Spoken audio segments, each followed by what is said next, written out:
हरे कृष्ण। तो आज के इस सेशन में हम देख रहे हैं भगवद गीता की 6th chapter text number 11 and 12।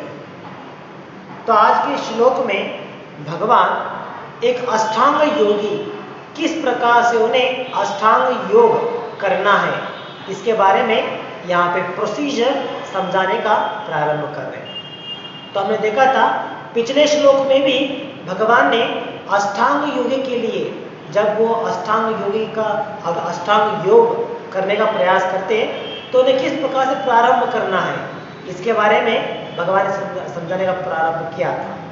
तो इसी प्रकार आज के श्लोक में भी उसका कंटिन्यूशन पार्ट हम यहाँ पे देख सकते हैं। तो आज के इस 2 श्लोकों में यहाँ पे बताते हैं भगवान कि किस प्रकार से एक अष्टांग योगी को कहाँ पे रहना है, किस स्थान को उन्हें चूज करना है रहने के लिए, और वहाँ पे किस प्रकार से वो अपनी योगासना करने के लिए, अपनी योगा करने के लिए उन्हें अपनी प्लेटफॉर्म किस प्रकार से रेडी करना है, इसके बारे में आज के श्लोक में भगवान समझाते हैं। तो जैसे आज के श्लोक को हम पढ़ते हैं तो इसके द्वारा हमें समझ में आ जाएगा कि अष्टांग योगा कलियुग में सभी लोगों के लिए क्यों रिकमेंडेशन नहीं किया गया है। जैसे भावार्थ में भी हम देखते हैं प्रभुपाद इस विषय को समझाते हैं कि कलियुग में इस प्रकार का अष्टांग योग करना सभी लोगों के लिए पॉसिबल नहीं है। तो हमने इस विषय को पहले भी जैसे 6th चैप्टर के प्रारंभ में हमने इसके बारे में चर्चा किया था। तो इस कारण कि क्या कारण है कि कलियुग में अष्टांग योग करना प्रैक्टिस नहीं है, पॉसिबल नहीं है, इस विषय को इन श्लोकों में जैसे यहाँ पे भगवान समझाते जाते हैं अष्टांग योग किस प्रकार से करना है, तो इसके द्वारा हम समझ सकते हैं कि कलियुग में ये क्यों पॉसिबल नहीं। तो आज के श्लोक में भगवान कहते हैं अष्टांग योग करने का नियम क्या है। जैसे हम देखते हैं आजकल बड़े बड़े सिटीज़ में, शहर में अष्टांग योगा या योगा क्लासेस कंडक्ट किया जाता है। तो वहाँ पे क्या करते हैं, एक बड़ा सा हॉल लेते हैं और हॉल के अंदर एक 25, 30 या उनकी क्षमता के अनुसार कितने लोग हो सकता है उतने लोगों को वहाँ पे डालते हैं और वहाँ पे सभी लोग बैठ के एक आधा घंटा, दिन में आधा घंटा या पौना घंटा समय निकाल के वहाँ पे अलग अलग प्रकार के आसन सीखते हैं। और इसका ही बाद में जिसे वो घर पे जाने के बाद या शाम का और एक टाइम या नहीं तो योगासन क्लासेस खत्म होने के बाद जो भी आसन उन्होंने सीखा है क्लासेस में उसी आसन को कंटिन्यूसली प्रैक्टिस करेंगे, वो भी दिन में आधा घंटा या 1 घंटा मैक्सिमम। तो ये जनरली हम लोग करते हैं और हम समझते हैं कि ये योगा है और हम लोग योगा कर रहे हैं। तो हमें समझना है कि ये जो आसना और प्राणायाम करते हुए हम सोचते हैं कि ये योगा है, ये पूरी तरीके से योगा नहीं है, बल्कि ये अष्टांग योग का सिर्फ एक भाग है जहाँ पे आसना सिखाया जाता है। तो पहले अष्टांग योगी इस प्रकार के आसना सीखते थे। वो सीखने के बाद क्या करते थे, उस आसना के द्वारा किसी भी पोस्चर जो उन्होंने सेलेक्ट किया है उस पोस्चर में ध्यानमग्न रखने के लिए उनका प्रयास होता है। तो जैसे अलग इतने सारे योगासना आसना है तो इन सभी आसनों को जब वो पालन करते थे तो इससे उन्हें वो आसान होता था ताकि वो एक जगह पे बैठ के या एक जगह पे खड़े होके या एक पाँव के ऊपर खड़े होते हुए इस प्रकार से 24 आवर्स पूरा समय भगवान के ऊपर ध्यान करने के लिए उन्हें पॉसिबल होता था। तो ये जो योगासना या प्राणायाम जो सीखते थे इससे उन्हें ध्यान करने के लिए हेल्पफुल रहता था। तो इसीलिए वो योगासना का पालन करते थे। तो आज के समय में क्या करते हैं लोग, उन्हें ध्यान करना या मेडिटेशन करना, समाधि स्थिति को जाना या भगवान का साक्षात्कार करना, इस प्रकार की कोई भी गोल नहीं है, लेकिन सिर्फ अपने शरीर को तंदुरुस्त रखने के लिए, अपने आरोग्य को, अपने हेल्थ को अच्छा बनाने के लिए वो लोग योगा करते हैं। तो ये परिपूर्ण योगा नहीं कह सकते। तो आज के श्लोक में हम देखते हैं कि एक योगी किस प्रकार से वो अपना साधन करना प्रारंभ करते थे। तो श्लोक 9 कहते हैं शुचौ देशे प्रतिष्ठाप्य। शुचौ, शुचौ मतलब सैंक्टिफाइड प्लेस। कहते हैं शुचि, शुचि मतलब क्लियर या शुद्ध। तो इस प्रकार से एक योगी को एक सैंक्टिफाइड प्लेस ढूंढना होता है, एक शुद्ध प्लेस जहाँ पे किसी प्रकार का नैर्मल्य नहीं रहेगा, किसी प्रकार का कल्मश का नहीं रहता है। तो इस प्रकार के एक स्थान को ढूंढते हुए वहाँ पे उन्हें प्रतिष्ठाप्य सिचुएट होना है। तो पिछले श्लोक में भगवान ने कहा था एकाकी, अकेले में उन्हें योग करना है, और साथ ही इन सैंक्टिफाइड प्लेस और इन सेक्लूडेड प्लेस। ऐसे नहीं कि भीड़ भाड़ में सभी लोगों के बीच में करेंगे, नहीं, अकेले में करना है। तो इस बात से भगवान ने पिछले श्लोक में कहा। तो आज के श्लोक में कहते हैं अकेले भी करना, तो कहाँ पे करना है? ऐसा नहीं कि घर में हम लोग आराम से घर में कंबल ओढ़ के, ठंड है तो कंबल ओढ़ेंगे, एसी लगाएंगे, ये सब कुछ ला के हम लोग करेंगे, नहीं, ये नहीं था। He has to search for a secluded and a sanctified place। तो इसीलिए भावार्थ प्रभुपाद कहते हैं पहले ज़माने में, वैदिक समय में, जब एक योगी अपने आत्म साक्षात्कार के लिए प्रयास करते थे तो वो क्या करते थे?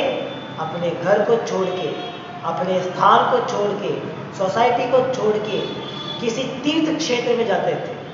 तो तीर्थ क्षेत्र में जाते हुए वहाँ पे जहाँ पे प्रकृति के 3 गुणों का प्रभाव बहुत ही कम रहेगा और वहाँ पे दैवी प्रभाव ज़्यादा होता है, तो उस जगह में जाते हुए वहाँ पे अपना योग सिद्धि करने का प्रयास करते थे। देखिए आजकल क्या करते हैं योगासना करने वाले, पूरा एसी हॉल, जैसे हम देखते हैं ना योगा क्लासेस के लिए जाने के लिए वो लोग एडवर्टाइज करते हैं कैसे, पूरा हॉल जो है एसी है, मतलब आपको थोड़ा भी गर्मी लगना या किसी तरह का डिफिकल्टी नहीं रहेगा, पूरा कन्वीनियंट रहेगा आपके लिए। इस वजह से एसी लगा लेते हैं कहीं कहीं। तो इस प्रकार से ये योगा नहीं, इस प्रकार से योगा नहीं किया जाता है, बल्कि अ सेक्लूडेड प्लेस, अ सैंक्टिफाइड प्लेस ढूंढ के, तीर्थ क्षेत्र को ढूंढ के वहाँ पे जाते थे योगी योगासना करने के लिए। तो आगे कहते हैं स्थिरम आसनम आत्मनः। स्थिरम, स्थिरम मतलब वेरी फर्म। जो भी आसन उन्होंने सेलेक्ट किया है, जैसे हमने देखा रहे कुछ फिल्म में या कुछ टीवी सीरियल में दिखाते हैं, जैसे कोई जो भी तपस्या करने के लिए जाते हैं तो एक पाँव के ऊपर खड़ा होके, या नहीं तो बैठे हुए, या नहीं तो दोनों हाथों को ऊपर करके खड़ा होना। तो इस वजह से कोई ना कोई आसन वो लोग सेलेक्ट करते हैं। उस आसन में खड़े होके, वो भी कैसे, ऐसा नहीं कि 2 मिनट ये आसन करूँगा, बाद 2 मिनट ये आसन करूँगा, नहीं। जो आसन सेलेक्ट करते हैं कंटिन्यूसली उसी आसन में वो वहाँ पे भगवान के ऊपर ध्यान लगाते हैं। हम लोग जैसे आजकल थोड़ा हम लोग बैठेंगे, एक 15 मिनट बैठने के बाद घुटनों में दर्द होना चालू हो जाएगा, पाँव दर्द करेगा, कमर दर्द करता है, तो बाद में खड़ा होना पड़ता है। तो थोड़ा समय खड़ा होंगे, एक आधा घंटा खड़ा होने के बाद फिर से पैर दर्द करेगा, फिर से बैठने का मन होता है। लेकिन योगी को इस प्रकार से बॉडीली इनकन्वीनियंस को टॉलरेट करते हुए जो भी आसन उन्होंने सेलेक्ट किया है, उस आसन में निरंतर रूप से वेरी फर्मली उस आसन में खड़े होते या बैठ के भगवान के ऊपर ध्यान करना है। ये योगी का एक प्रोसीजर है। आगे कहते हैं भगवान नाति उच्छ्रितम नाति नीचम चैलाजिन कुशोत्तरम। तो इस पर जब भी उन्होंने जो भी आसन उन्होंने सेलेक्ट किया है तो हमें क्या करना पड़ेगा? कुशाग्रास। कुशाग्रास मतलब जैसे एक प्रकार का दरबा हम कहते हैं। जैसे आपने देखा रहेगा जब ये एक्लिप्स होता है, ग्रहण होता है, तो उस समय घर में हम लोग जो भी चावल है, जो भी खाने की चीज़ है, उसके अंदर उस दरबे को, उसका एक तिनका तोड़ के डाल के रखते हैं ताकि वो शुद्ध रहे।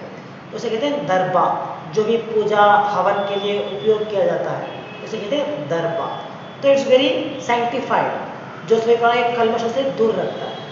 तो उस योगी को जहाँ पे जिन्होंने जहाँ पे प्लेस सेलेक्ट किया है, जिससे तीर्थ क्षेत्र में जाने के बाद, तो वहाँ पे बैठने के लिए या खड़े होने के लिए उन्हें क्या करना पड़ेगा, उस कुशा के द्वारा बनाया हुआ उस कुशा ग्रास को वहाँ पे बिछाना पड़ता है, एक मैट के तरह वहाँ पे बिछा के उसके ऊपर डीर स्किन, जैसे उसका चमड़ा होता है डियर्स का, तो डियर का चमड़ा वहाँ पे लगाना है, उसके ऊपर लगाना है और उसके ऊपर एक कपड़ा, एक सॉफ्ट क्लॉथ ऐसा कुछ लगा के उसके ऊपर उन्हें बैठना पड़ता है या खड़ा होना पड़ता है। तो ये सभी नियम दिए गए हैं योगासना करने के लिए, हठ योग करने के लिए। ऐसा नहीं है कि ऐसे ही यहाँ पे लिखा गया है या ऐसे ही कोई लोग अपना अपना सोच करते हैं, नहीं, ये सभी नियम है जिसका उन्हें पालन करना पड़ता है। तो यहाँ पे इसका आवश्यकता क्या है, तो इसके बारे में प्रभुपाद एक जगह पे कहते हैं एक लेक्चर में कि जनरली जब इस प्रकार से जंगल में या पर्वतों में जाते थे योगा आसना करने के लिए या तपस्या करने के लिए, तो वहाँ पे बहुत सारे जंतु होते थे, सांप हो सकते थे या बिच्छू हो सकते थे जो वहाँ पे घूमते रहते हैं आसानी से। और हो सकता है कि अगर वहाँ पे बैठे होंगे तपस्या करने के लिए खड़े होंगे तो बिच्छू या सांप या कोई भी छोटे छोटे जो जंतु होते वहाँ के उन्हें काट सकते हैं या उन्हें नुकसान पहुँचा सकते हैं, ये पॉसिबिलिटी होता है। तो इसलिए जब वो इस प्रकार के कुशाग्रास और चमड़ा जब इसके इस्तेमाल करते हैं तो उसकी स्मेल से ही, उसकी जो गंध है उस गंध के द्वारा ये सभी प्रकार के जो छोटे छोटे कीट होते हैं वो वहाँ से दूर चले जाते थे। तो ये उसका साइंटिफिक रीज़न है कि इस प्रकार का कुशाग्रास और डीर स्किन क्यों इस्तेमाल किया जाता था। तो इस प्रकार से वो अपने स्थान को इन छोटे मोटे जंतुओं से बचाते हुए वहाँ पे बैठ के या तपस्या कर सकते थे। तो इसीलिए इस प्रकार से उन्हें कुशाग्रास का इस्तेमाल करना पड़ता है, साथ साथ में डीर स्किन का भी इस्तेमाल करना पड़ता है। और यहाँ भगवान कहते हैं आगे कि जो स्थान वो चूज करते हैं वो कैसा रहना है, ऐसा नहीं कि फ्लैट लैंड पे बैठेंगे, नहीं, थोड़ा ऊंचा, जैसे एक आसन जिसका होता है। आसन मतलब क्या है, जमीन से थोड़ा ऊपर होना है, ज़्यादा ऊंचा भी नहीं होना है, जमीन से थोड़ा ऊंचा, इतना ही एक प्लेस पर सेलेक्ट करके इस प्रकार से अपना स्थान बनाना है। और आगे कहते हैं the yogi should then sit on it very firmly and should practise yoga by controlling the mind and senses, purifying the heart and fixing the mind on one point. तो इस प्रकार से वहाँ पे अपना स्थान को रेडी करने के बाद वहाँ पर बैठ के या खड़े होके उन्हें अपने मन को और अपने इंद्रियों को नियंत्रण करना है।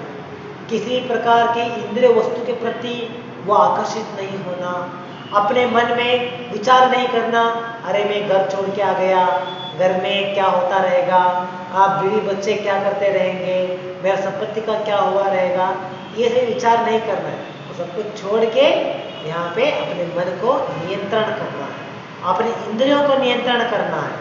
ऐसा नहीं कि अरे अच्छा इतना अच्छा जंगल है, इतना अच्छा हवा आ रहा है, ताज़ा हवा, आराम से बैठूंगा, थोड़ा सोऊंगा, नहीं, अपने इंद्रियों को भी नियंत्रण करना है। तो इस प्रकार करते हुए प्यूरिफाइंग द हार्ट, अपने हार्ट को, अपने चित्त को शुद्ध करने का प्रयास करना है। जो भी 3 गुण के जो कल्मश है उन कल्मशों से उसे मुक्त करना है। जैसे कहते हैं कामा, क्रोधा, मदा, मोहा, तो इन सभी प्रकार के कल्मशों से अपने चित्त को शुद्ध करने का प्रयास करना है। तो इस प्रकार से करते हुए अपने जो चित्त है, अपना जो कॉन्सेंट्रेशन है, उसे कहाँ पे लगाना है, एट वन पॉइंट।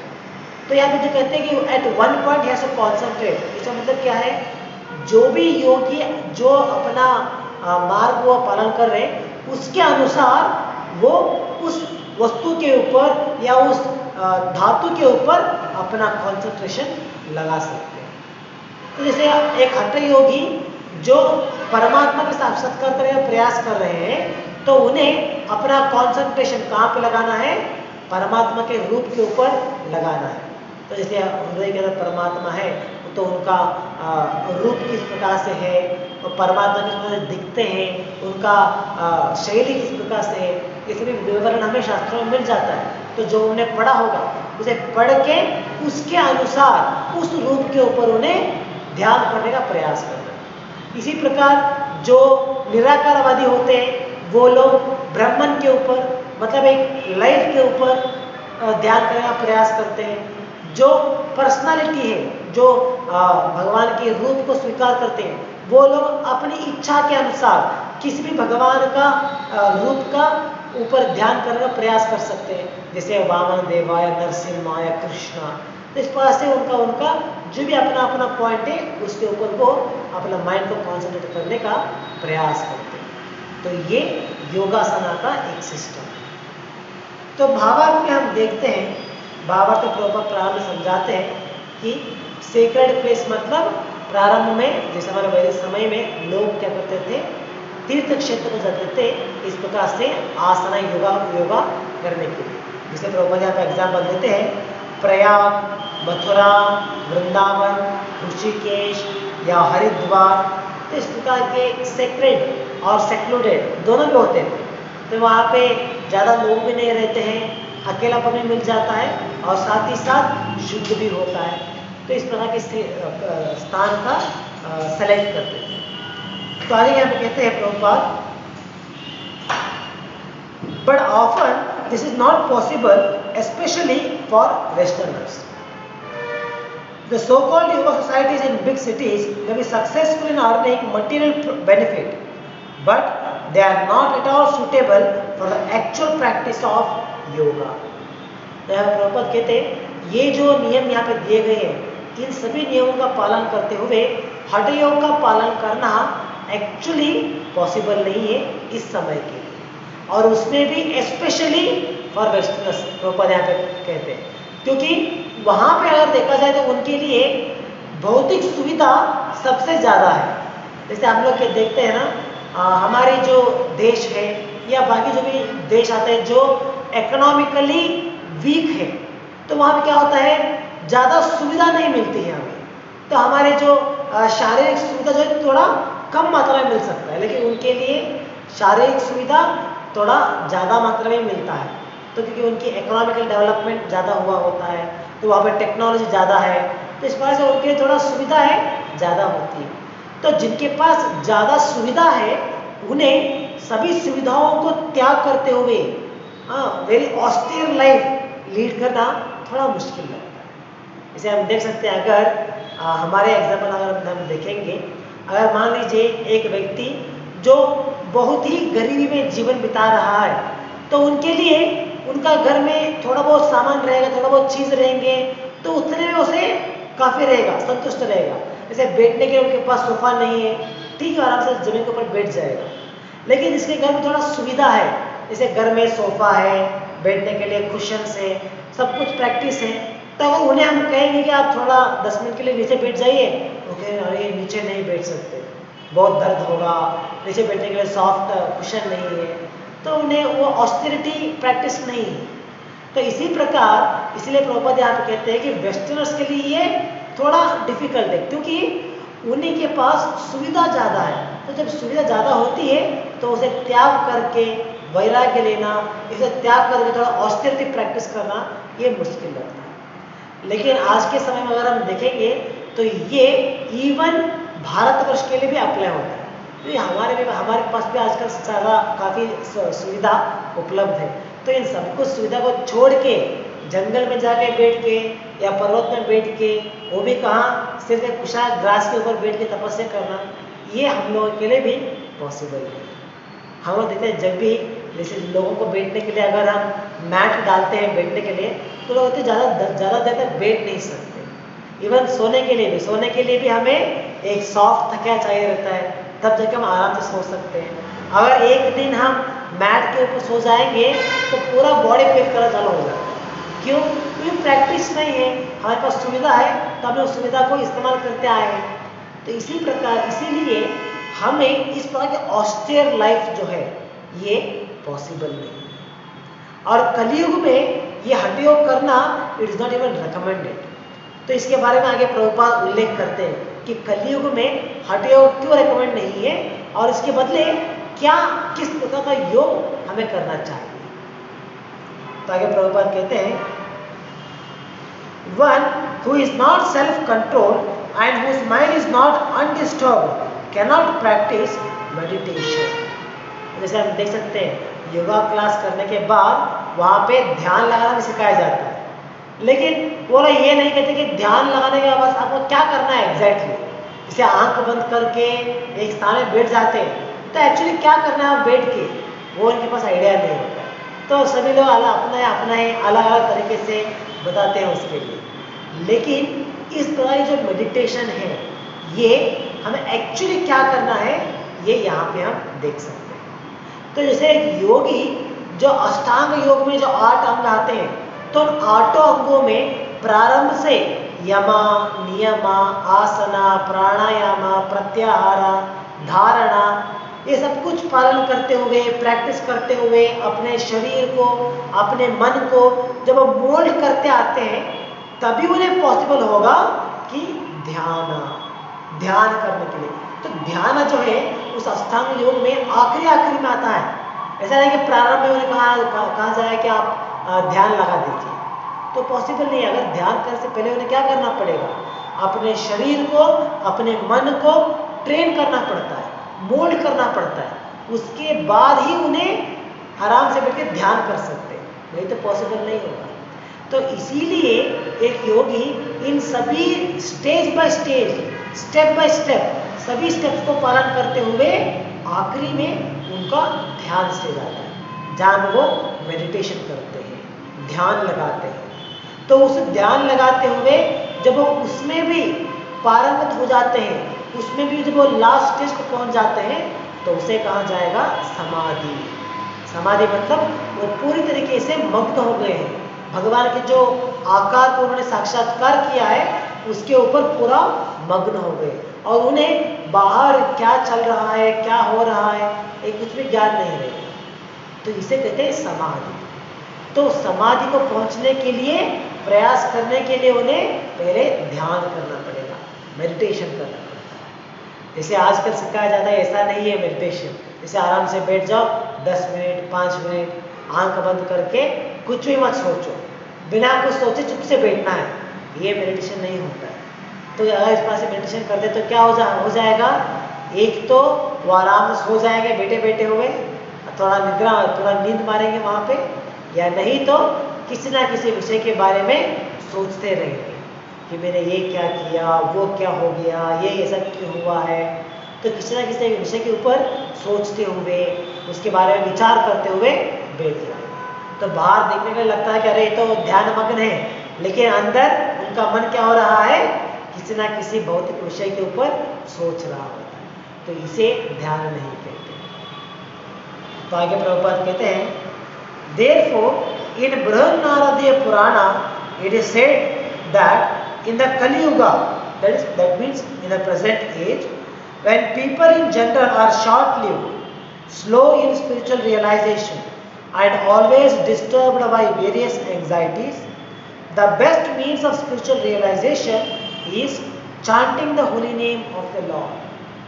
तो यहाँ पे बृहन्नारदीय पुराण से प्रभुपाद यहाँ पे कोट करते हैं कि कलयुग में स्पेशली, कलयुग का मतलब जो आज का समय है, तो इस युग में ये जो हठ योग है ये एक्चुअली रिकमेंडेड ही नहीं, क्योंकि कलयुग में लोगों का कैरेक्टर क्या है, हमारा जीवन किस तरह से चल रहा है, इसके बारे में यहाँ पे डिस्क्रिप्शन दिया गया है। वी आर शॉर्ट लिव मतलब हमारी जो आयु है बहुत ही कम है, बहुत कम है। तो जैसे हठ योगा, इस हठ योग का पालन एक्चुअली कब करते थे, त्रेता युग में किया जाता था। त्रेता युग मतलब सत्ययुग के बाद में जो आता है त्रेता युग, उस समय हठ योग का पालन किया जाता था। तो उसके बाद में आता है द्वापर युग और उसके बाद में अभी चल रहा है कलियुग। मतलब 2 युग से पहले इस हठ योग का पालन करना पॉसिबल था। तो वहाँ पे उस समय लोगों का आयु कितना होता था, वह उस समय लोग मनुष्य जो है 10,000 साल उनका आयु होता था, 10,000 years, इतना बड़ी आयु वो लोग जीते थे। तो इसीलिए उन्हें पॉसिबल था कि वहाँ पे वो जाके ध्यान करना, तपस्या करना, it was all possible for them at that age. लेकिन कलयुग में ये पॉसिबल नहीं है, क्योंकि हमारी आयु कितना है यहाँ पे कलयुग में तो हमारा आयु सिर्फ 100 साल है, और आजकल तो 100 साल में कोई नहीं जीता है, 100 साल तो ज़्यादा हो गया आज। अगर आज कोई 70-75 क्रॉस किया है तो कहते हैं अरे इतना इतना उम्र हो गया इन्हें, तो हाँ इतना उम्र हो गया अभी जी रहे हैं, तो लोग आश्चर्यचकित हो जाते हैं। तो इस प्रकार से कलयुग में हमारा आयु 100 साल भी नहीं है, एक्चुअली देखा जाए तो कहते हैं कि 100 साल ऑन एन एवरेज, लेकिन आजकल वो भी कम हो गया। तो इसलिए हम कहते हैं वी आर शॉर्ट लिव्ड, बहुत ही कम उम्र है हमारा। तो अष्टांग योगा इसका पालन कब करते? सत्ययुग में करते थे। सत्ययुग में जब उनका आयु था 1 लाख ईयर्स, तो 1 लाख ईयर्स जब हमारा आयु था तो उस समय ये जो हठ योग था इसका पालन करते थे। तो हम इसके लिए एग्जाम्पल देख सकते हैं, जैसे वाल्मीकि महर्षि, उन्होंने तपस्या किया था कितने साल? 60,000 ईयर्स उन्होंने तपस्या किया था। तो ये पॉसिबल है उस समय। तो उनका आयु होता है 1 लाख वर्ष, तो उसमें से 60,000 या 80,000 ईयर्स वो तपस्या में ही बिता देते, तब जाके उन्हें साक्षात्कार मिलता है, तब जाके उन्हें आत्म साक्षात्कार होता है। तो ये पॉसिबल होता है। हमारा आयु है 100 साल, उसमें हम लोग जीते हैं 70-75 ईयर्स, तो उसमें हम कितना साल जाके जंगल में बैठ के तपस्या कर सकते हैं? पॉसिबल नहीं है। तो आइए यहाँ पे कहते हैं they are slow in spiritual realisation, आत्म साक्षात्कार के मार्ग में हम बहुत ही मंद है। एक्चुअली कलयुग के लोगों का बारे में भगवान कहते हैं मंदा सुमंदा मतयो, हमारी जो बुद्धि है उतना शार्प नहीं है एक्चुअली, कलयुग में बहुत ही मंद है। पहले के जमाने में उनकी जो मति होती थी, उनकी जो इंटेलिजेंस होता था, इट वॉज वेरी शार्प। तो जब हमारी इंटेलिजेंस शार्प होता है तब इन आध्यात्मिक विचारों को समझने के लिए, आध्यात्मिक विचारों को सुनने के लिए उनके पास क्षमता होती थी। लेकिन अभी हमें कभी कभी क्या होता है, इतना सरल वाक्य, इतने सरल तत्व समझना हमें इतना मुश्किल लगता है। देखा जाए तो बहुत ही सरल होता है, लेकिन हम लोगों के लिए मुश्किल लगता है। कारण क्या है? हमारी जो मति है वो बहुत ही धीमी हो गई है, स्पेशली आध्यात्मिक विचार में। भौतिक विचार में हो सकता है कि हम सोच सकते हैं कि अरे हम तो इतना ब्रिलियंट है, हम इतने बुद्धिमान हैं, लेकिन आध्यात्मिक विचारों में हमारी बुद्धि जो है वो बहुत ही तीक्ष्ण है, बहुत ही धीमी है। तो इसलिए यहाँ पे कहा जा रहा है they are slow in spiritual realisation, और साथ ही साथ they are always disturbed by various anxieties. इतने सारे डिस्टर्बेंस होते हैं हमारे में। हम देख सकते हैं आजकल के समाज में किसी ना किसी एक ना एक कारण की वजह से लोग डिस्टर्ब रहते हैं हमेशा। एंग्जाइटी जो है it has become a part of our life. तो हम देखते हैं न्यूज़पेपर में, अगर आप देखेंगे तो हर एक दिन जैसे हम न्यूज़पेपर खोलते हैं तो आप ऐसे ऐसे न्यूज़ आते हैं जिससे हम भी एंग्जाइटी में रहेंगे, और साथ साथ जो पेपर में दिए गए हैं, जिनके बारे में दिया गया है, वो भी एंग्जाइटी से भरे हुए होते हैं। तो ये कलयुग का लक्षण ही है, दे आर ऑलवेज डिस्टर्ब। मंदा सुमंद मतयो मंद भाग्या ही उपद्रुता। उपद्रुता मतलब दे आर ऑलवेज डिस्टर्ब। हम देख सकते हैं, अगर हमें लगता है कि हम किसी व्यक्ति को डिस्टर्ब नहीं करना है, लेकिन हम शांत से बैठना है, लेकिन फिर भी कोई और आएगा और हमें डिस्टर्ब करेगा। अगर कोई और व्यक्ति नहीं आ रहा है तो कोई मच्छर आएगा, हमें काटेगा और हमें डिस्टर्ब करेगा। तो ये कलयुग का लक्षण ही है, उपद्रुता, ऑलवेज डिस्टर्ब। तो इस जमाने में जहाँ पे हमारा आयु बहुत ही कम है, हमारी आध्यात्मिक बुद्धि बहुत ही स्लो है, और साथ ही साथ हमारे जीवन में इतने सारे डिस्टर्बेंसेस हैं, इतने सारे प्रॉब्लम्स हैं, तो इस समय अगर हमें कुछ योगा करना है तो किस योगा करना है हमें? वो है भक्ति योगा। तो इस समय में हमें कुछ आध्यात्मिक साक्षात्कार के लिए कुछ सही मार्ग को चुनना है। तो वो क्या है? वो है the chanting of the holy name of the Lord, भगवान का नाम संकीर्तन। यही एकमात्र योगा है जो कलयुग में दिया गया है, जिसके लिए कोई भी नियम नहीं है, सभी लोग कर सकते हैं। चाहे घर में रहो, मंदिर में रहो, या किसी ऑफिस में रहो, कहीं भी रहो, आप कर सकते हैं। तो ये पॉसिबिलिटी सिर्फ कलयुग में है। इसीलिए तो हटे हुआ करना चाहते तो पॉसिबल नहीं है। अगर हटे हुआ करना है तो हमें घर छोड़ना पड़ेगा, सोसाइटी छोड़नी पड़ेगी, सब कुछ छोड़ के जाना पड़ेगा जंगल को। तो इसीलिए हम कहते हैं कि कलयुग में Hatha yoga is not recommended. Yogasana, योग पद्धति is are not recommended in the age of Kalyug. Kalyug में कुछ रिकमेंडेड है हमारे आत्म साक्षात्कार के लिए, तो वो है भगवान का नाम संकीर्तन। उसमें भी स्पेशली हरे कृष्ण महामंत्र का जप करना, उसका संकीर्तन करना, यही कलयुग में रिकमेंडेड है। तो इसके लिए आगे प्रभुपाद यहाँ पे और एक श्लोक का उल्लेख कर रहे हैं। तो यहाँ पे कहते हैं हरे नाम हरे नामैव केवलम कलौ नास्ति एव नास्ति गतिर् अन्यथा। तो इस श्लोक में कहा जाता है कि अगर इस कलयुग में जो जिस युग को किस प्रकार से कहा गया है, इस युग का लक्षण क्या है? Always quarrel and hypocrisy.